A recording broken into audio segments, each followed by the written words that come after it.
앞뒤자로 인사하며 축복할까요? 잘 되고 있습니다. 더 잘 될 것입니다. 한 번 더 인사합니다.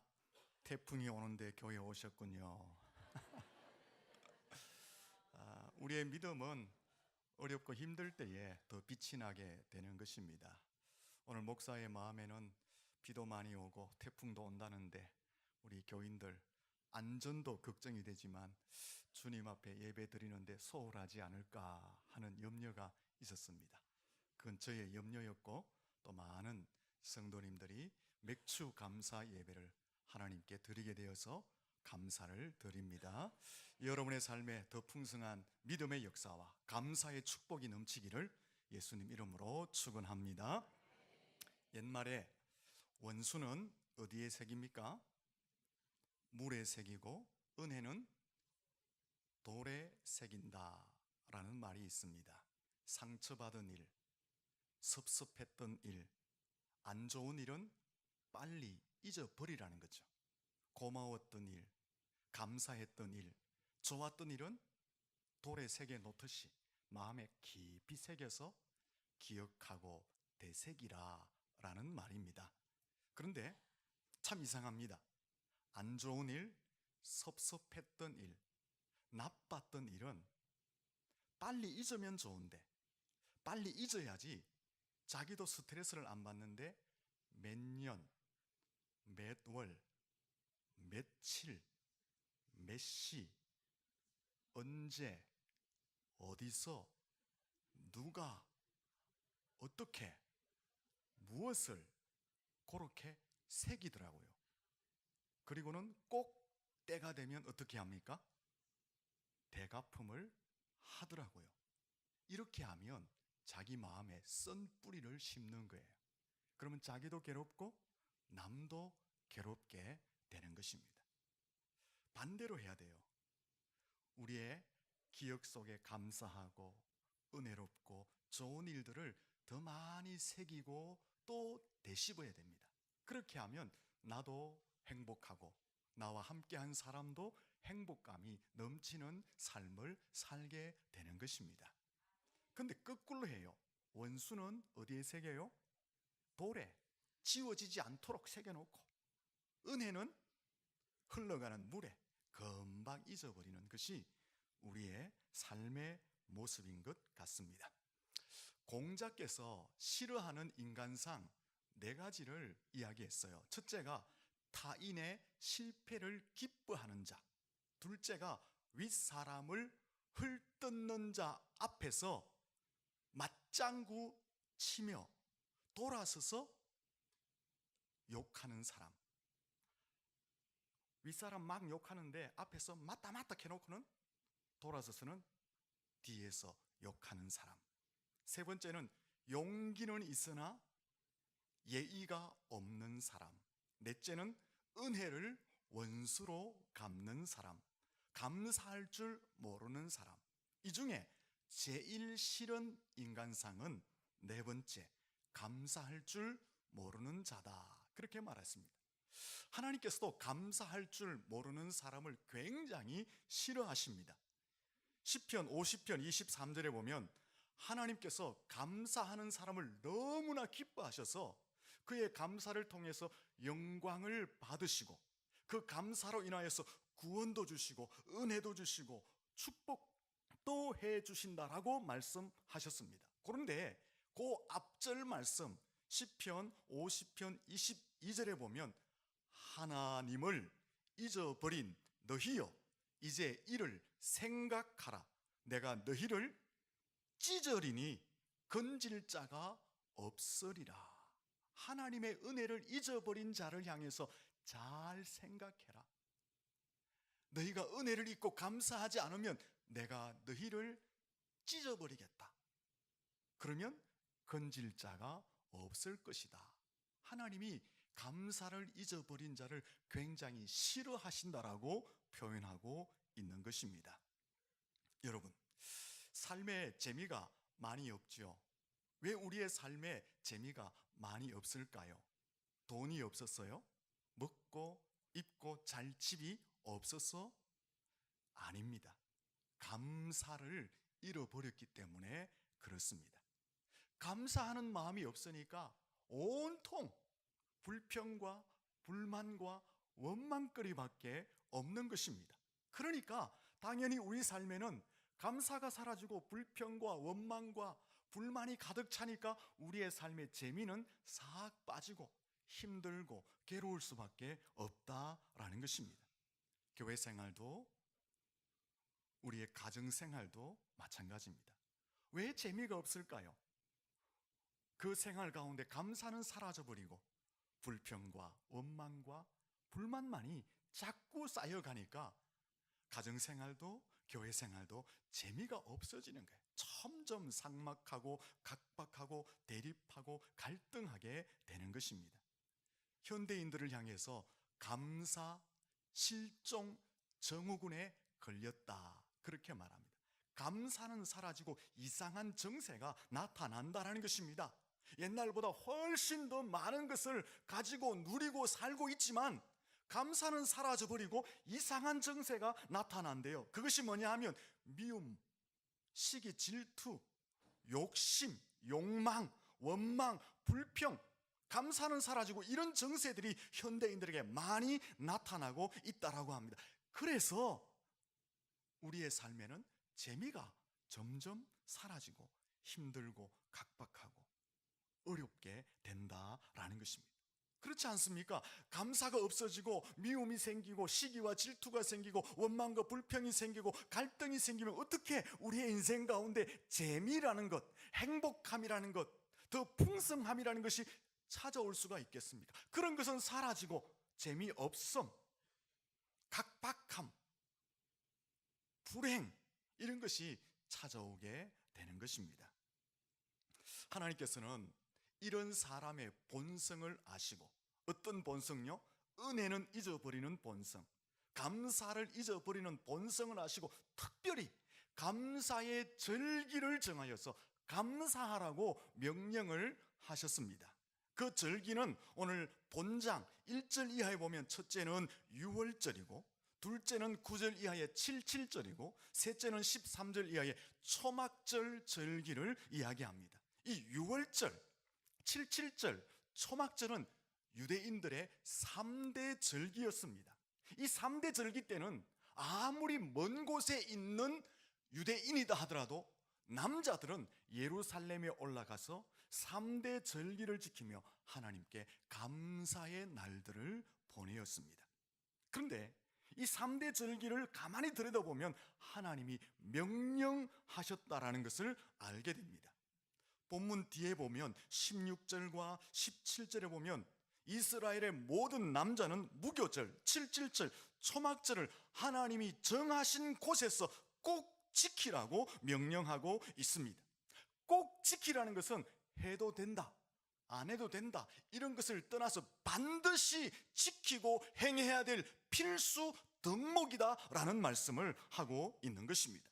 그래서 구약의 이스라엘 백성들은 이 3대 절기가 되면 아무리 먼 곳에 떨어져 있어도 예루살렘 성전에 올라와서 절기를 지키며 하나님께 감사의 날들을 보내었다라는 것입니다. 여러분, 집에서 주부들, 아내들, 엄마들이 꼭 해야 될 일이 있습니다. 그게 뭡니까? 긴장들을 하시는군요. 밥을 해야 됩니다. 근데 요새 이런 말 하면 무슨 소리 들을까요?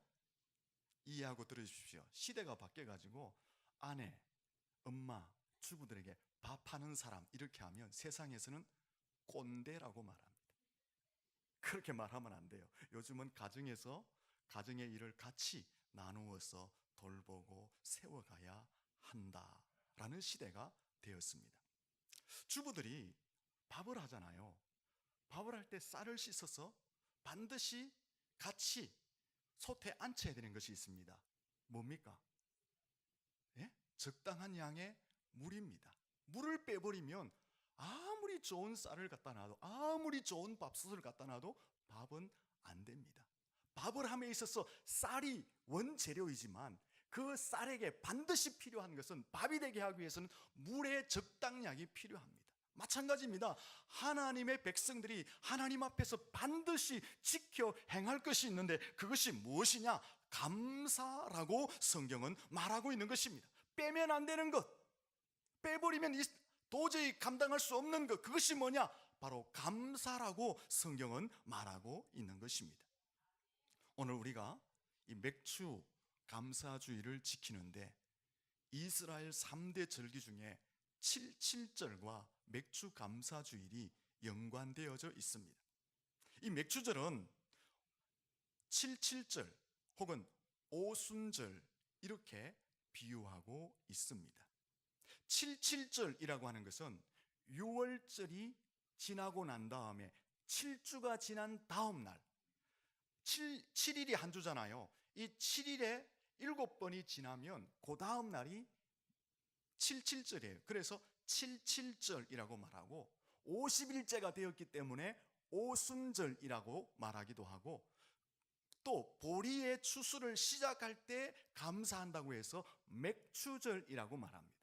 오늘 우리가 지키는 이 맥추절은 구약의 77절, 맥추절, 오순절 거기와 연관이 되어 있습니다. 다 한 절기입니다. 77절, 맥추절, 오순절 같은 날에 같은 절기를 이야기하는 것입니다. 그런데 이 신약 시대에 우리가 살면서 이 맥주 감사 절기를 지키는 것에 대해서 의문을 갖습니다. 그 중에 하나가 이 맥추절은 이스라엘 민족들이 지켰던 구약의 절기인데 우리가 지켜야 하느냐 하는 의문을 갖는다라는 것입니다. 유대인의 풍습, 구약의 절기인데 오늘 이 신약 시대에 꼭 지켜야 하느냐라는 의문을 갖고 있다라는 것입니다. 그런데 이 의문은 매우 간단하게 풀 수가 있습니다. 성경 말씀은 역사적으로 볼 때에 이스라엘 민족을 중심으로 기록되어져 있지만 영적으로 볼 때 성경 말씀은 하나님의 통치가 미치는 모든 사람, 모든 민족, 모든 나라에게 주어진 말씀이 성경 말씀이다라는 것입니다. 하나님의 통치와 다스림은 이스라엘 민족, 한 나라, 한 민족에게 국한된 것이 아니라, 제한된 것이 아니라 하나님의 통치와 다스림은 모든 사람, 모든 민족, 모든 나라에게 미치고 있다라는 것입니다.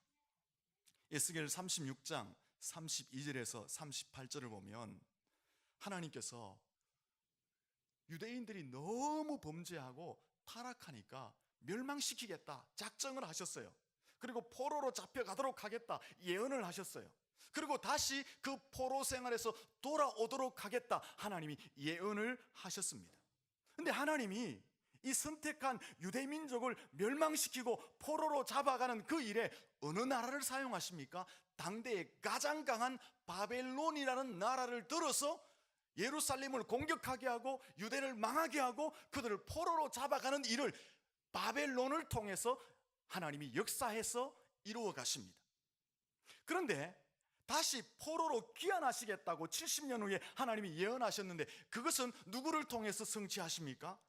바벨론이 강한 강대국이었지만 그 옆에 신흥 강국 바사 나라를 일으켜서 바사 나라가 바벨론을 정복하게 합니다.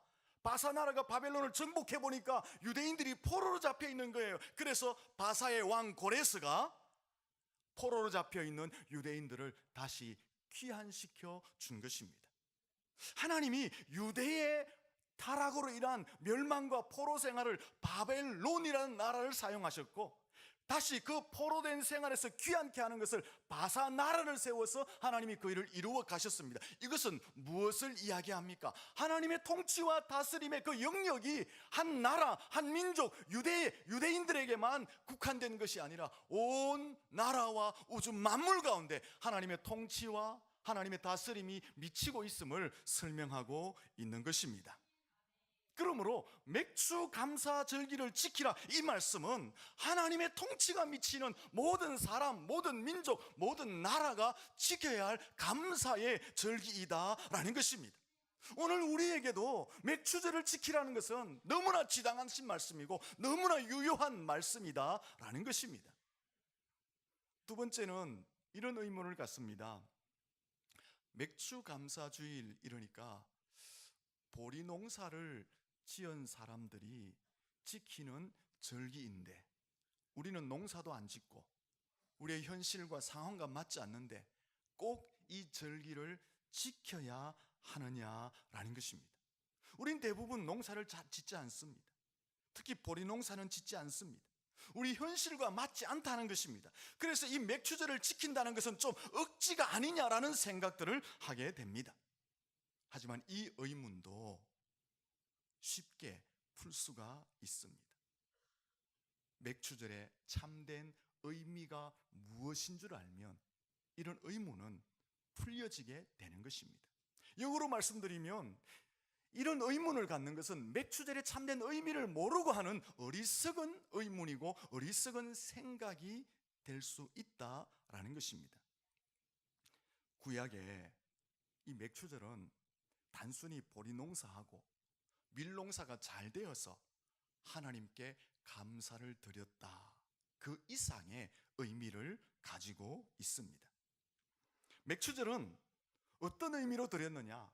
하나님이 지켜주시고 하나님이 인도하시고 하나님이 보호하시고 하나님이 복주시고 구원하신 은혜를 기억하며 지켰던 절기가 바로 맥추절, 77절, 오순절이었다라는 것입니다.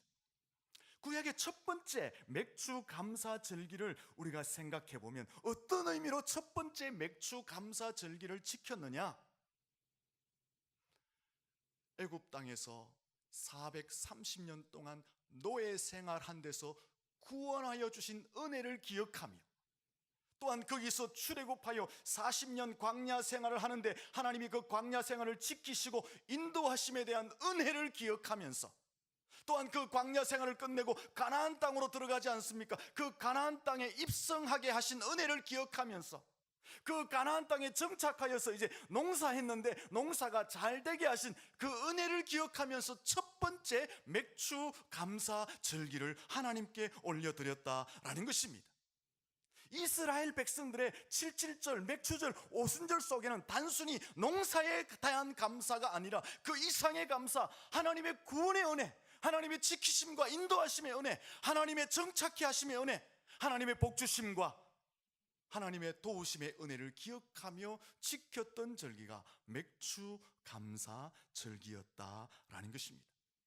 맥추절이 이런 의미를 담고 있다면 우리가 이 시대에 당연히 하나님 앞에 맥추절을 지키는 것은 지당한 하나님의 명령이다라는 것입니다.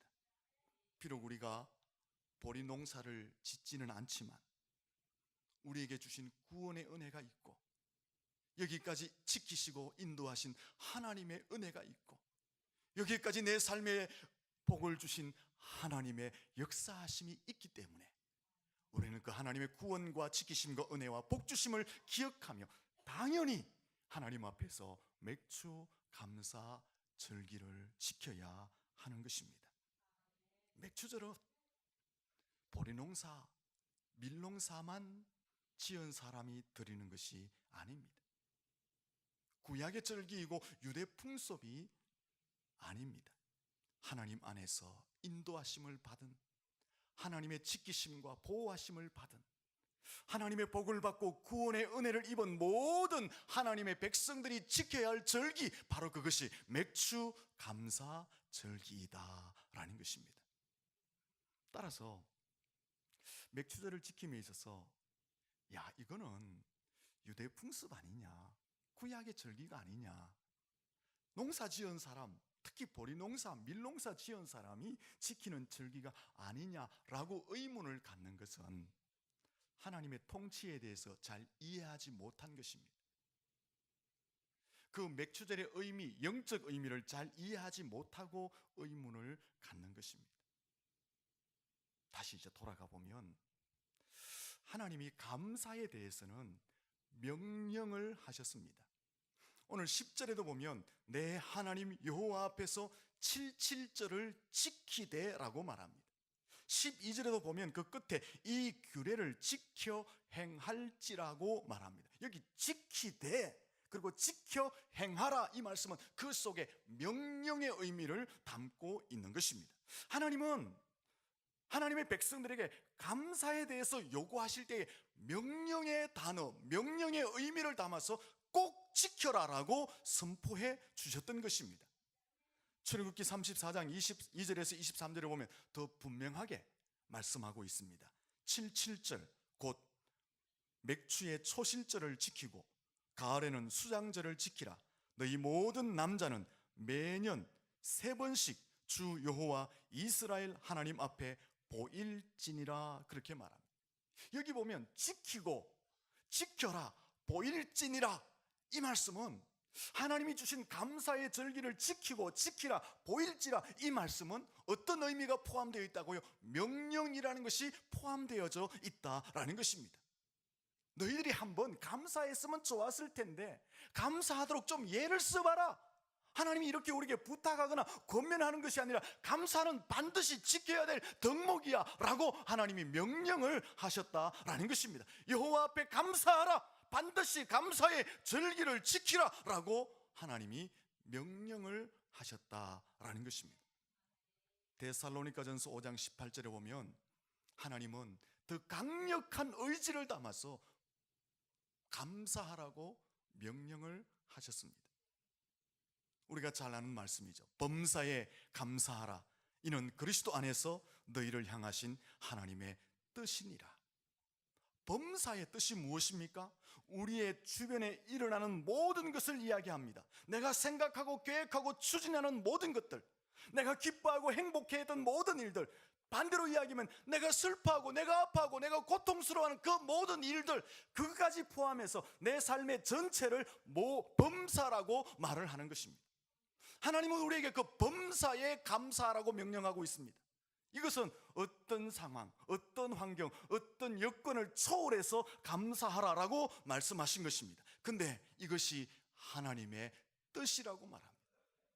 하나님의 뜻이라는 것은 어떤 의미가 담겨 있을까요? 하나님의 강력한 의지가 담겨 있다는 것입니다. 범사에 감사하라는 것은 하나님의 강력한 의지가 담겨 있는 명령이다라고 설명하고 있는 것입니다. 그러면 왜 하나님은 우리에게 강력한 의지를 담아서 감사하라라고 명령할까요? 하나님의 은혜를 잊지 말라고 하나님은 우리에게 명령을 하셨을까요? 하나님이 가난해서 그럴까요? 먹을 것이 없어서 그럴까요? 하나님이 우리에게 대접을 받고 싶어서 그럴까요? 하나님이 좀 자기의 이름을 드러내고 싶어서 너희들 감사하라라고 말씀하셨을까요? 하나님 그런 분 아니세요. 하나님은 모든 것에서 완전하시고 충족되시고 풍성하신 분입니다. 하나님은 스스로 존재해 계시는 분이십니다. 근데 왜 하나님은 우리에게 감사를 명령을 하셨을까? 15절 말씀을 보시면 감사의 절기를 지키면 이런 역사가 나타나기 때문에 감사하라고 말씀하고 있는 것입니다. 15절에 보면 감사하면 어떤 일이 일어나느냐? 내 모든 물산과 내 손을 댄 모든 일에 복을 주심으로 온전히 즐거워하게 된다라고 말하고 있습니다. 여기 내 모든 물산은 어떤 뜻입니까? 내가 한 해 동안 열심히 노력해서 얻을 수 있는 수확들, 소득들, 수입들을 이야기하는 거예요. 내가 손을 댄 모든 일들은 무엇을 이야기합니까? 내가 하는 모든 일들, 가정의 일들과 직장의 일들과 사업장의 일들과 내가 손을 대어서 계획하는 모든 일들을 이야기하는 것입니다. 감사하면 거기에 하나님이 복을 주시겠다는 것입니다. 근데 그 복은 어떻게 나타납니까? 온전히 즐거워함으로. 여기 온전히라는 것은요, 반드시, 참으로, 정령이라는 뜻과 함께 풍족히, 충만히, 마음껏, 이런 뜻이 포함되어져 있는 것입니다. 이 말을 연결해 보면 하나님이 감사하면 어떤 은혜를 주시느냐? 내 모든 물산, 내가 한 해 동안 일해서 얻을 수 있는 모든 수확물과 소득과 그 이익 속에, 또한 내가 손을 대는 모든 일들 속에 반드시 정령, 참으로 복을 주시는데 어떻게 해요? 풍족하게, 마음껏 쓰고도 남음이 있도록 복을 주시겠다라는 것입니다. 그래서 어떻게 된다는 것입니까? 내가 즐거워하게 된다라고 하나님이 말씀하고 있는 것입니다. 출애굽기 23장 23절에서 31절에 보면 이 3대 절기를 지키면 하나님이 복을 주시겠다고 약속하는데, 그 첫째가 전능하신 하나님이 너희의 편이 되어서 대적을 물리쳐 주시겠다. 감사하면 너희에게 물질의 복을 주시겠다. 감사하면 건강의 복을 주시겠다. 감사하면 사업비, 너희의 직장이, 너희의 생업이, 지경이 넓어지도록 하겠다. 감사하면 생육하고 번성하도록 하겠다. 감사하면 너희 앞에 모든 원수를 쫓아내고 너희에게 평안을 주시겠다라고 하나님이 약속하셨습니다. 예레미야 30장 19절에 보면 감사하는 소리와 즐거워하는 자의 소리가 그 중에서 나오리라. 내가 그들을 번성하게 하리니 세잔치 아니하겠고 내가 그들을 영화롭게 하느니 비천하지 아니하겠으며 라고 말했습니다. 감사하는 자에게는 막 즐거움의 비명이 터져 나온대요. 왜 즐거움의 비명이 터져 나올까요? 하나님이 그 감사하는 자에게 번성과 영화와 존귀의 축복을 주니까 너무나 즐겁고 행복해서 삶 속에 비명이 터져 나온다는 거예요. 여러분에게 그런 은혜가 있기를 축원합니다. 바로 이것입니다. 왜 하나님이 감사를, 의지를 담아서 강력하게 감사하라고 명령을 하셨을까요? 하나님이 가난해서가 아니라 감사하는 자에게 하나님이 은혜와 평안과 축복을 준비해 놓으셨기 때문에 그 감사를 통해서 행복한 삶을 살도록 하시고 우리의 삶에 평안을 주시고 우리의 삶에 복된 삶을 허락해 주시기 위해서 하나님은 강력한 의지를 담아서 너희들이 감사하라고 명령하고 있는 것입니다. 그렇다면 감사하지 않는 사람은 영적으로 볼 때 바보입니다. 바보. 왜 바보입니까? 감사하면 하나님이 약속하신 복을 받을 수 있는데 감사하지 않으면 복을 못 받는 것이 아니라 어떻게 됩니까? 하나님이 찢으시는 거예요. 앞에서 말씀을 드렸잖아요. 하나님을 잊어버리면, 감사를 잊어버리면 하나님이 찢으시는데 그 찢으심에 대해서 그 누구도 건질 자가 없다라고 말씀하셨거든요. 영적으로 볼 때 감사하지 않으면 그러므로 바보라고 말할 수가 있는 것입니다. 여러분, 범사에 감사할 수 있기를 축원합니다. 무슨 일이 있더라도, 어떤 상황에 있더라도 감사할 수 있기를 축원합니다. 절대로 불평하면 안 됩니다. 불평의 자리에 있다면 그 자리를 피하십시오. 악의 자리를 피하셔야 됩니다. 어느 순간, 어떤 위치, 어떤 상황에서도 감사할 수 있기를 축원합니다. 민수기 11장 5절에 보면 이스라엘 백성들이 광야길을 40년 가잖아요. 하나님이 그들에게 만나를 내려주셔서 배불리 먹게 하셨거든요. 근데 이 만나를 맨날 먹다 보니까 이스라엘 백성들이 질리는 거예요. 그래서 모세와 하나님 앞에 원망을 합니다. 우리가 애굽에 있을 때는 생선도 먹었고 오이도 먹고 파도 먹고 부추도 먹고 마늘도 먹었는데 우리가 맨날 만나만 먹으니까 질린다는 거예요. 맨날 만나만 먹으니까 우리 기력이 쇠한다는 거예요. 그런 원망과 불평을 하나님과 모세 앞에 합니다. 그때 하나님이 어떻게 하십니까? 하나님이 그래도 메추라기를 주셨어요. 그래서 고기가 입에 끼어가지고 배가 터지도록 먹게 해줬어요. 근데 이스라엘 백성들은 그 하나님의 은혜를 또 금방 잊어버려요. 그래서 그들의 삶 속에는 불평이라는 것과 원망이라는 것이 습관처럼 배어버렸습니다. 그 원망과 불평이 습관처럼 배어지자 결국은 하나님이 약속하신 적과 꿀이 흐르는 그 가나안 땅에 단 두 사람, 여호수아와 갈렙을 제외하고 20세 이상의 출애굽 1세대는 한 사람도 들어가지 못하고 광야에서 다 죽임을 당하였던 역사를 우리는 우리는 성경에서 보고 있습니다. 원망하고 불평하면 안 된다라는 것입니다. 사랑하는 성도 여러분, 어떤 상황에서도 감사하며 살 수 있기를 축원합니다. 다니엘서 6장 10절에 보면 다니엘이요 기도하고 감사하는 모습을 소개하고 있어요. 다니엘이 어떤 상황에서 기도하고 감사했을까요? 당시 바벨론 왕 느부갓네살이 30일 동안 자기의 왕권을 과시하기 위해서 나에게만 절하고 나만 경배하지 다른 신이나 다른 우상들에게 절하거나 경배하면 잡아서 사자굴 속에 던지겠다라고 명령을 선포했습니다. 다니엘은 이 사실을 알았습니다. 왕이 도장을 찍어서 전국에 방을 내건 사실을 다니엘이 알았어요. 하지만 다니엘은 그 사실을 알고도 집으로 돌아가서 어떻게 합니까? 예전에 하던 대로 매일 그렇게 했다는 거죠. 어떻게 합니까? 예루살렘을 향해 있는 창문을 열고 거기에 꿇어앉아 하나님께 기도하고 감사했다고 합니다. 어떤 상황이죠?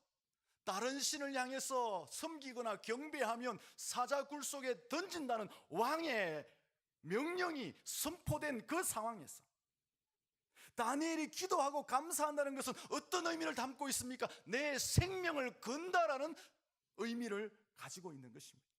다니엘의 기도와 감사는 생명을 건 기도와 감사였습니다. 그런데 다니엘의 기도와 감사를 통해서 다니엘이 버림을 받거나 찢김을 받거나 죽임을 당하지 않습니다. 비록 사자굴 속에 던짐을 당하지만 하나님이 천사를 보내어 다니엘을 몸 하나 상치 않도록 지켜주시고 살려내신 줄로 믿습니다. 거기서 끝나지 않죠. 다니엘을 더 존귀한 자리에 세우셨습니다. 그 존귀한 자리는 왕이 바뀌어도 흔들리지 않습니다. 나라가 바뀌어도 흔들리지 않는 다니엘은 총리로서의 영광을 누리게 된 것을 우리는 성경에서 확인하고 있는 것입니다. 여러분, 다니엘처럼 우리의 환경과 우리의 상황이 어떤 곳으로 몰려간다 할지라도 기도하며 감사하는 삶을 살아야 하는 것입니다. 비록 그것이 나의 생명을 위협한다 할지라도 살아계신 하나님을 믿고 감사하며 기도해야 할 줄로 믿습니다. 그러면 하나님 버려두지 않습니다. 오히려 불평하고 원망하는 자를 하나님이 끄끄시게 되는 것입니다. 어떻게 감사해야 될까요?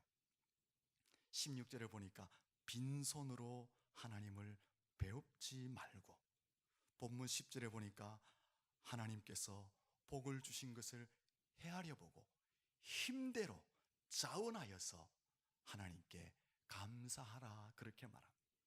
감사는 어떻게 하라고요? 빈손으로 하는 게 아니래요.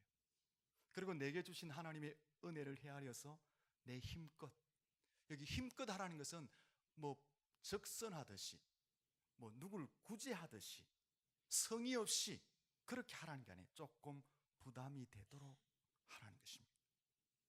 우리가 하나님께 감사한다는 게 쉬운 일은 아니지만 그 감사를 통해서 하나님이 예비하신 은혜와 축복들이 있는 줄로 믿습니다.